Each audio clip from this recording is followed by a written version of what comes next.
Hello people, this is Socrates son. Lately, quite a few people subscribe to my channel.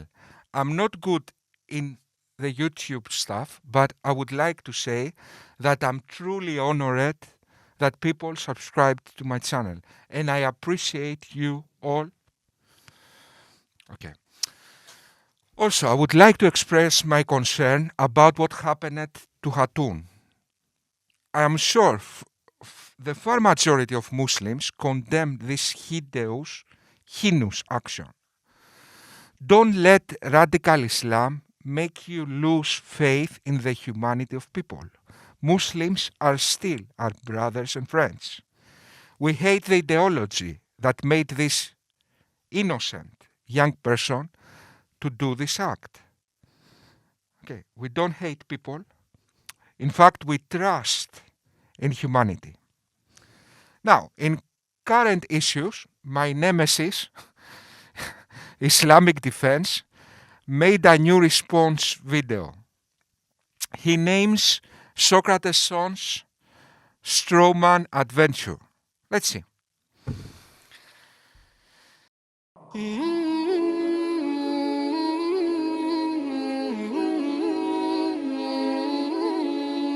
Salam everyone, welcome back to another episode of the Islamic Defense podcast.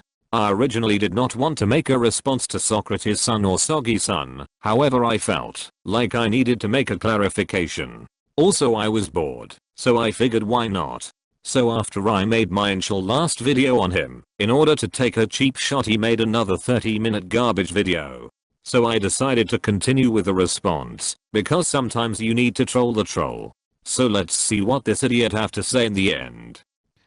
Guys, look the definition of sophistry. Look what this guy did. So yeah, when I say the word logic throughout this video, I mean sound philosophical argument. So in philosophy, there are two types of argument: valid argument and then there's the sound argument. Valid arguments are when you have arguments that logically follows. Sound arguments are arguments that both logically follows and has to have two premises. So Islamic Defense like us to believe that when he initially responded to royal institution theories in everyday sense of the word, he meant theories based on logic. That means theories based on sound arguments. That means theories based on arguments with true premises. Okay, so you admit you did a straw man. The royal institution, by theories in everyday sense of the word, didn't mean theories based on true premises. Isn't that right? Now I know that Socrates' son thinks he has psychic abilities, and he thinks he can read people's mind, but how the hell did he know that when royal institution says that theories in everyday sense of the word, they mean theories that are not based on sound argument? I never heard them say this in the video. So Soggy, did you read their mind and came to this conclusion? It's not entirely their fault. It's because the word theory doesn't mean quite the same thing in the world of science as it does when used in general conversation, where it can mean a guess or a hunch or something that isn't quite known for sure. My sweet young man, they say what they mean. Okay, they say what they mean.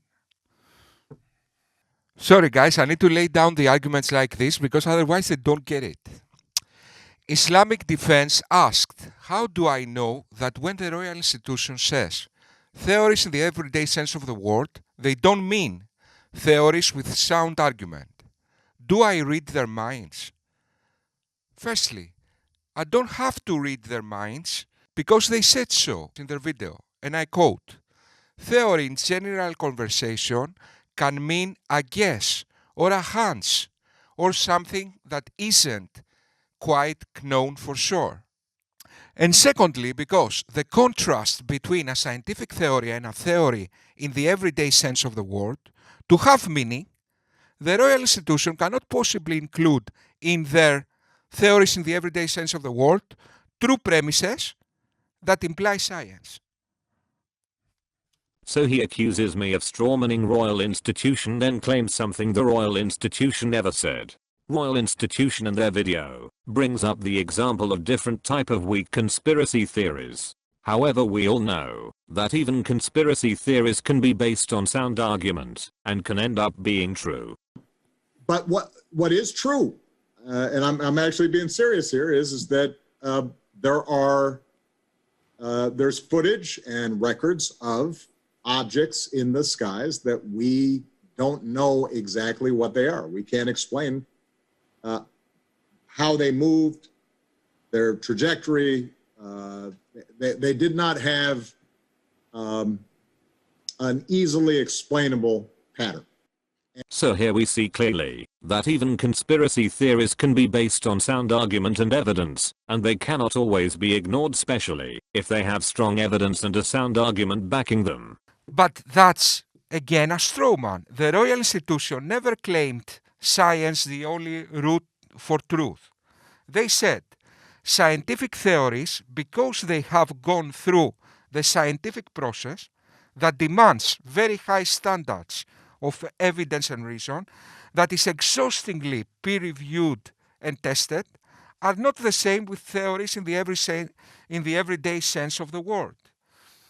When a friend of yours comes, Islamic Defense, and tells you, I have a theory of how you can make more YouTube subscribers, let's say, that doesn't mean he invented the theory of special relativity. He usually means he's got a hunch or a guess of how you can get more subscribers. And that is what the Royal Institution expressed clearly with black and white words. Now, you thought they said something in the sense of science is the only route for truth. And therefore you did a straw man. This is why I figured, when they say theories they mean all kinds of theories, doesn't matter if they are based on a sound argument or not. They were trying to make it seem that only scientific theories can be trusted.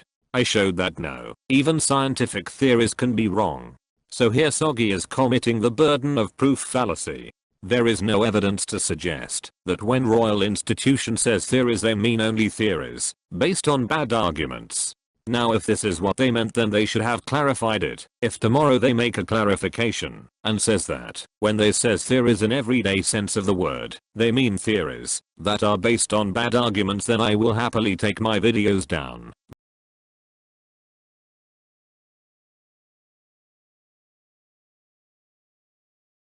Let's get in the shoes of Islamic Defense and try to relate to his argument. He wants to convey that not just science is reliable. Theories based on logic are also reliable. But when I pointed out that theories based on logic need true premises to be true and therefore science, he then said this. So yeah, when I say the word logic throughout this video, I mean sound philosophical argument. So in philosophy there are two types of argument, valid argument and then there's the sound argument. Valid arguments are when you have arguments that logically follows. Sound arguments are arguments that both logically follows and has to have true premises. So if it has true premises and it logically follows, then it's impossible for the argument to be wrong. This is what I mean when I say logic.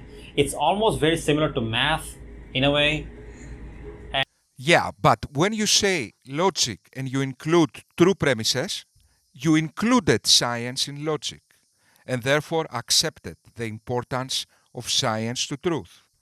So what you are objecting in reality is scientism, an overstating of the truth-bearing ability of science. And I have to explain this because, like I said, my opponent is pretty much an illiterate fool on this matter. Because you're a fool, with all due respect, and you're ignorant of these things. So I'm going to speak, and you're not going to understand. So, yeah. And he repeats the same thing over and over again. Like, it baffles my mind. It's like he doesn't get it. He's repeating the exact same thing that I refuted in the original video again. Like even if you talk to a wall, you're probably gonna have more progress than this. And this is ridiculous. And you know what? I could go and refute every single thing he says in this video, this half-an-hour video. But again, this would be a waste of my time. The mere fact you said, I could go and refute every single thing that he said, shows that you are not connected to reality, my friend. Really. I have made 260 videos, not in a single argument. I felt pressure. Okay. I never lost a single argument. 3 years. But you can go to a single video of mine and refute everything, every single thing I said, eh? My friend, I'm not a Muslim. How you will do that? That happens only to Muslims. Okay, why that happens only to Muslims? Because Islam takes your reasoning to a parallel dimension. That cannot happen to a normal person in the streets, yet alone me. How can you do that, my friend? Okay, let's continue. Let me show you guys exactly what I mean. Okay, so he brings his first argument, and this is what he's saying. Premise 1. You gave a single argument, quote, science doesn't deal with absolute truth, quote, unquote. I said nothing, absolutely nothing about science dealing with absolute truth. Absolutely nothing, nada. He cannot show a single instance where I said that. As a matter of fact, he even admits this in the video. Did I ever say that Royal Institution said that science is an absolute fact? No, you didn't say that with the exact words. He said that you didn't say it, but you implied it. That's a good argument where you refuted me. You said nothing, nada, about science dealing with absolute truth. Okay.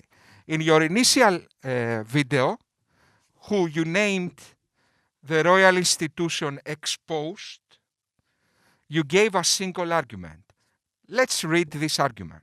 According to the Royal Institute, scientific theory is more than just a theory because it has evidence, predictability, and also because it was falsifiable. Premise 2. If we find any evidence that contradicts their statement, it would be proven false. Premise 3. We see that from the theory of James Hutton of organic Earth, that his theory had evidence, predictability, and was falsified, and yet 100 years later, it was still proven to be false by external evidence. This contradicts the statement of the Royal Institution. Conclusion. Therefore, the statement made by Royal Institution is proven false. A scientific theory in the end is still a theory. Your argument, let me replace your argument. You just did. Because science doesn't deal with absolutes, therefore science is just like any other theory. This is what you said. Okay. Your argument is this. So, you said that. He won't get it again. It's the fourth time I explain. What can I do? Never mind. And try to focus, my friend. Okay, focus now. You said Royal Institution exposed. And you gave a single argument in this video. You said that because science has been proven that it was wrong, that means the Royal Institution exposed. What that means if science is proven to be wrong sometimes? That science doesn't deal with absolutes. I already said that 2 times. There isn't any other conclusion, my friend. That's a simple logical deduction. Okay, so here he is committing the non sequitur fallacy. His conclusion does not follow from the premises. Just because science can be wrong sometimes doesn't mean that it doesn't deal with absolute. It just means in many cases it doesn't deal with absolutes, but sometimes it might deal with absolutes, because we know many scientific conclusions are true. Also, this shows that we can never know for certain when science deals with absolute truth, and when it doesn't. It just means there is no certainty in science. This is why Royal Institution is wrong. Because they are saying science is more reliable than other logical theories when it's not. It's just as uncertain as any other logical theories. Popo, you embarrassed yourself with this. That's sophistry, my friend. Look how this guy tries to escape the unescapable. Look what he says. Okay, so here is coming the non sequitur fallacy. His conclusion does not follow from the premises. Just because science can be wrong sometimes doesn't mean that it doesn't deal with absolutes. It just means in many cases it doesn't deal with absolutes. It does. Oh, there are some cases that science deals with absolutes. What? What are you talking about? It might deal with absolute because we know many scientific conclusions are true. So, so what? Still, science does deal with absolutes. Even if, and even if we know that some things are true, again, we don't know. We are not certain. We are, we are high in probabilities. Even the certain things are not absolute. Okay, okay, Islamic defense. You won this argument. You like us to believe. Okay. Deal with absolutes. It just meant there is no certainty in science. It just meant there is no certainty in science. Rephrase that. It just means there is no certainty in science. Rephrase that, my friend. You are saying it just means science doesn't deal with absolutes, my friend. You are a sophist, my friend. You are trying with grammar to avoid the implications. Okay, here you exposed yourself, my friend. That was, my friend, pulling down your trousers. Okay, so you exposed yourself completely, my friend. Why you did that? You say that I don't accept. Let's see what you say next. Let me give you guys an analogy, right? So imagine someone comes to you with this phone, right, and says that this is the best phone in the market. It has great glass and great plastic, great color. It's an amazing phone, amazing looking phone, and this is the best phone in the market. And then when you try using the phone, you try calling a few people, you realize that the phone call doesn't work. When you're calling people, sometimes the calls don't get through. And then you go back to the guy who sold it to you and you tell him, hey man, this phone is not working. I mean, it doesn't, when I call someone, oftentimes the calls don't go through. What's going on? Then imagine the guy who sold the phone to you keeps saying, no, you're wrong. You're wrong. You're absolutely wrong. This is still the best phone in the market. And no matter how many times you explain to him that no, you cannot say that this is the best phone in the market when it doesn't function properly, this guy's going to repeat the same thing over and over and over and over and over and over and over and over and over and over again, because he doesn't care about whether the phone is actually the best phone in the market or not. He's already made up his mind. He doesn't care about the truth. And that's exactly what Socrates' son is. He's a debate junkie. He's a scientism proponent. And he demonstrated that again in this video. My friend, my friend, are you speaking about yourself? We don't know. What are you? So I have the Dunning-Kruger effect, eh? My friend, sorry, this is a young man. My friend, my friend, are you speaking about yourself? What are you talking about, my friend? You are stubborn to accept things, my friend. You are stubborn. You are doing what you are describing. And by the way, I have noticed that to Muslims. I see, for example, Ahmed Sobur saying, giving advice to the Rohingyas, the Chinese people. He gives advice to the Chinese people that if I'm not, when I criticize the Communist Party in China, I don't mean the people. Okay, he's making the arguments of atheists when he talks to other people. Wait.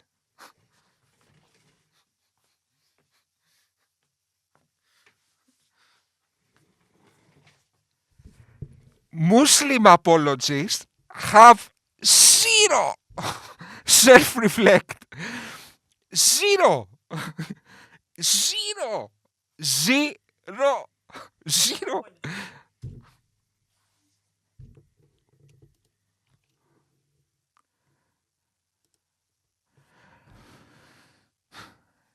Guys, I always say that Muslim apologists have zero, zero self-reflect.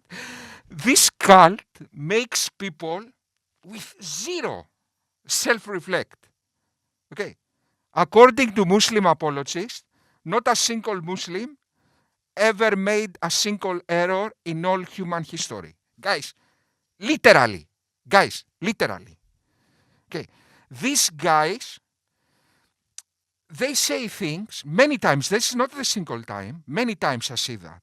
They say things, okay, that fit perfectly to themselves. Perfectly. Like they are describing themselves. Okay.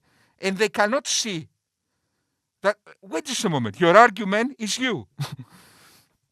They cannot see it. They cannot do it, guys. They cannot do it. Okay, please continue.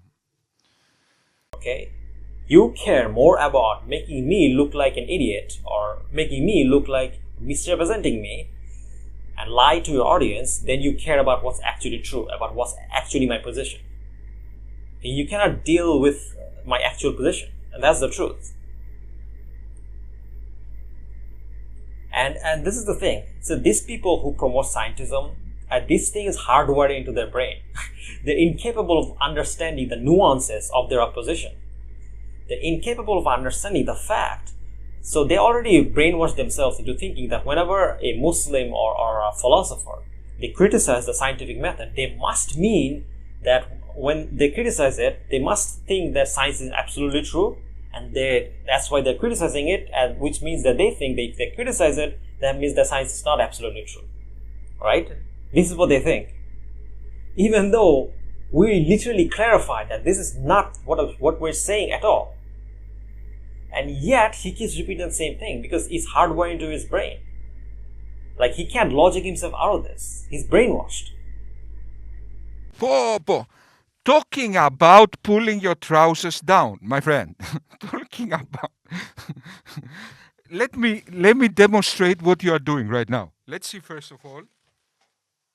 Oh, okay.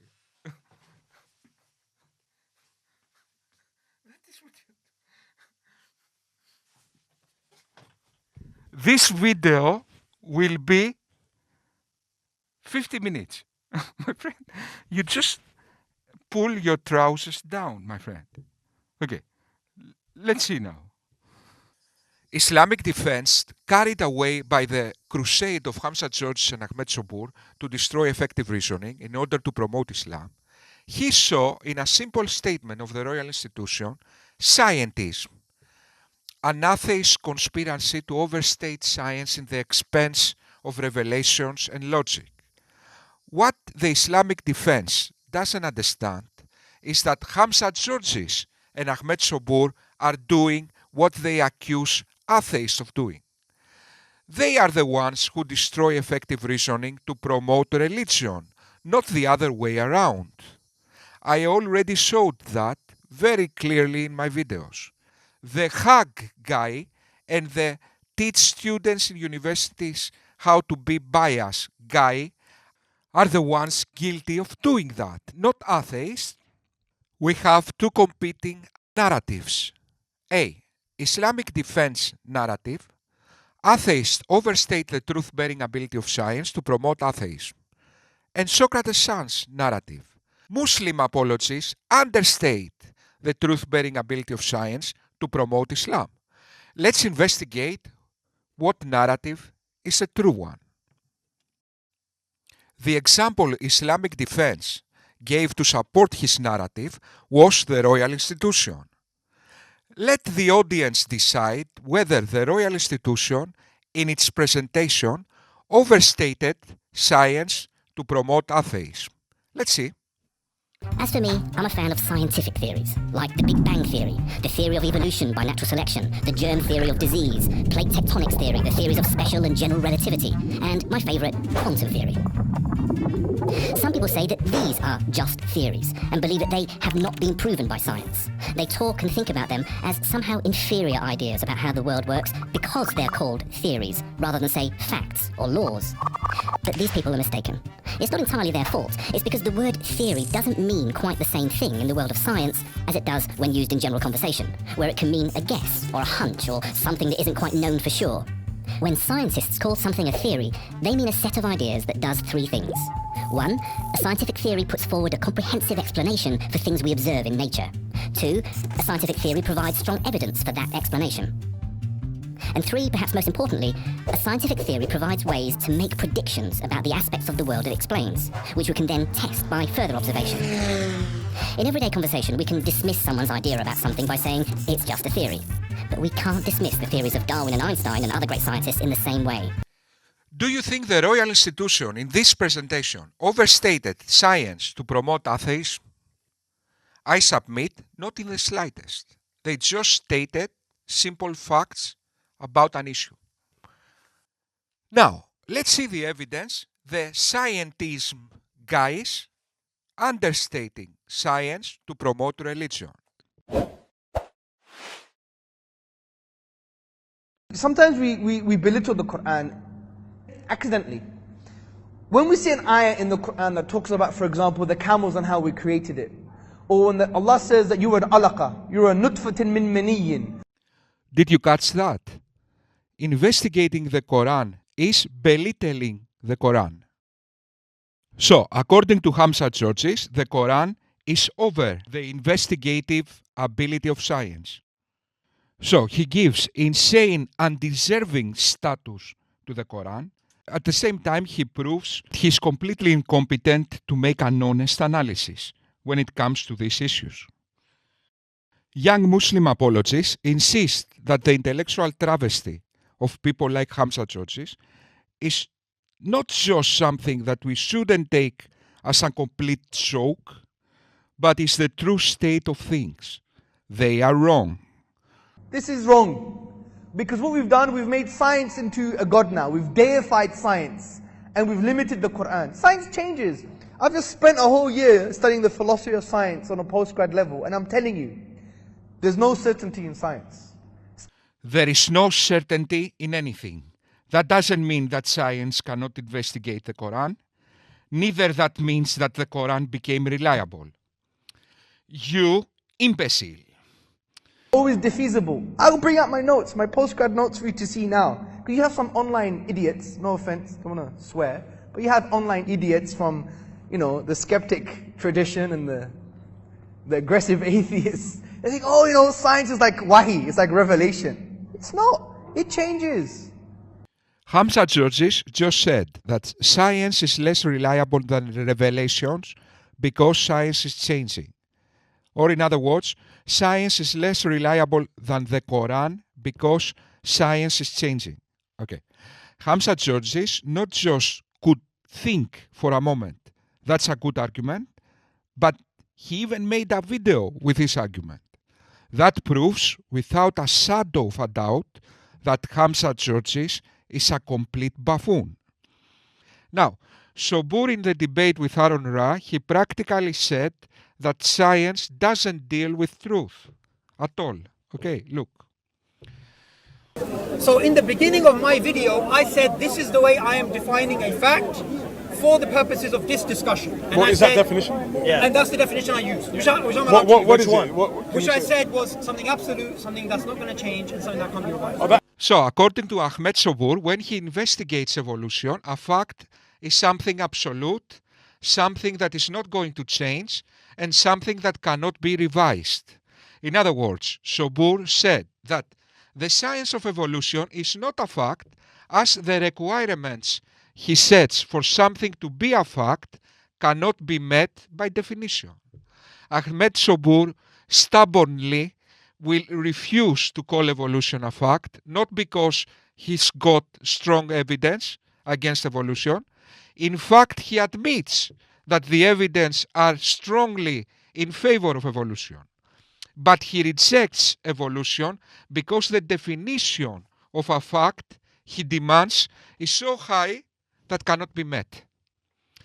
The same guy, look what he demands when he is to demonstrate the truth of Islam. Just for its amusement. Okay, good question.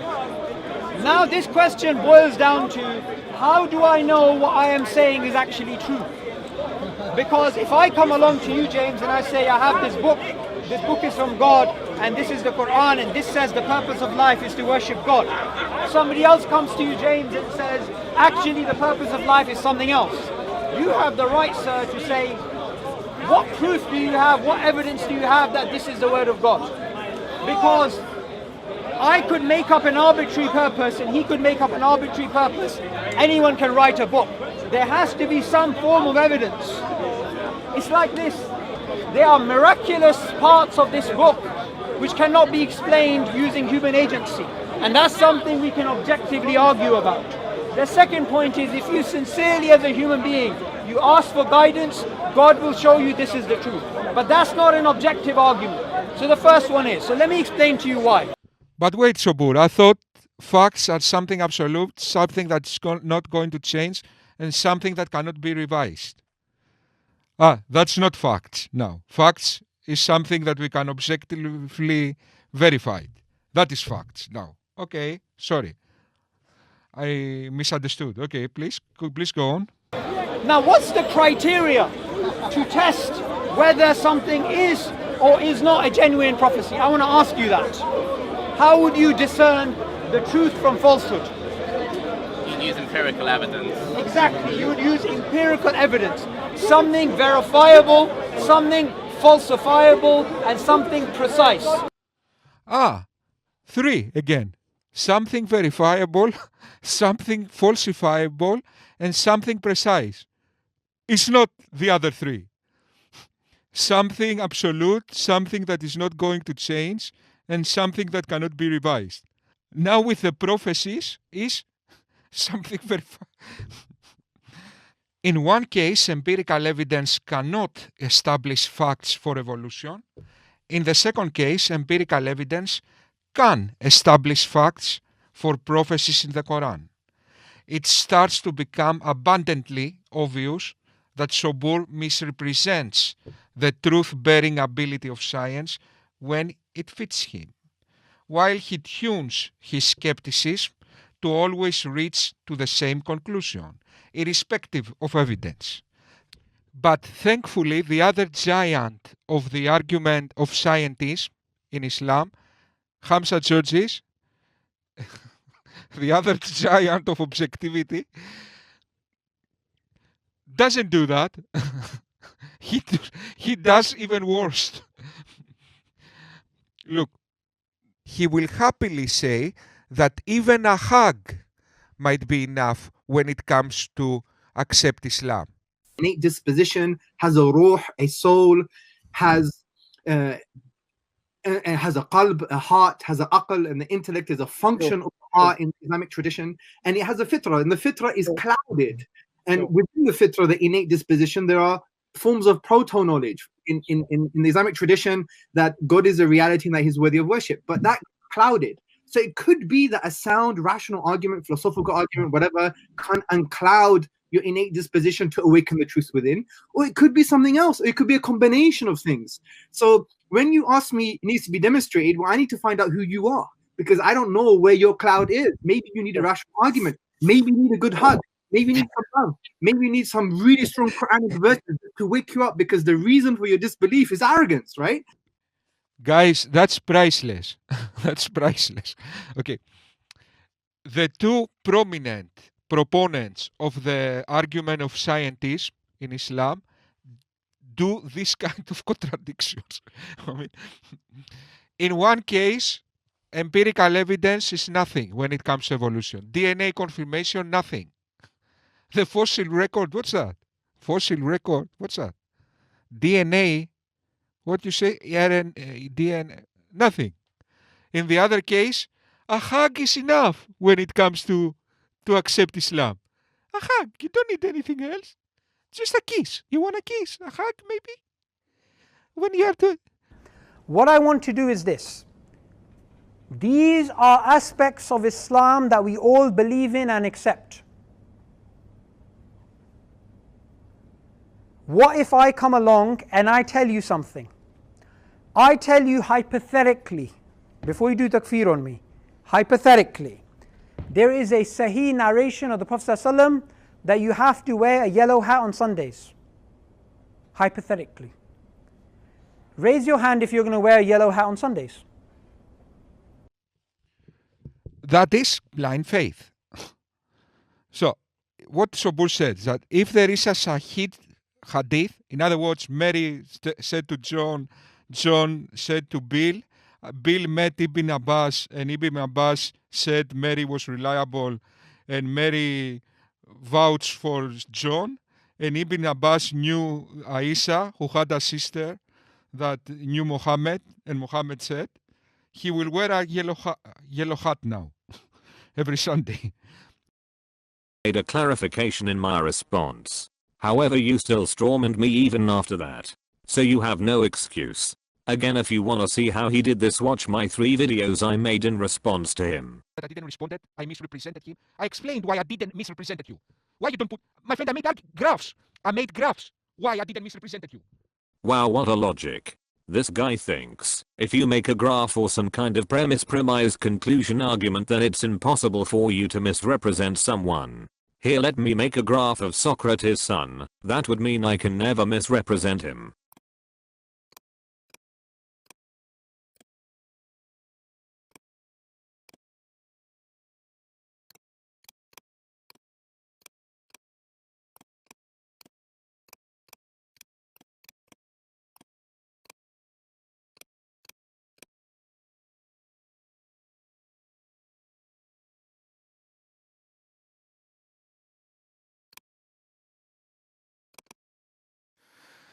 But I must agree, this was very funny.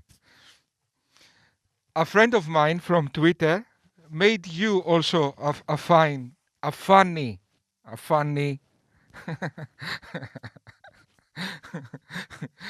funny video. I wouldn't have put it, but now that we start with a fun, let's continue with the fun.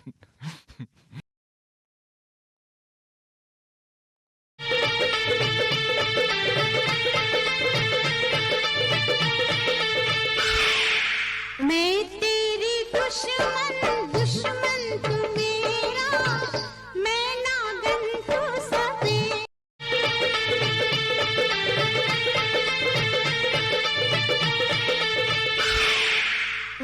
तेरी दुश्मन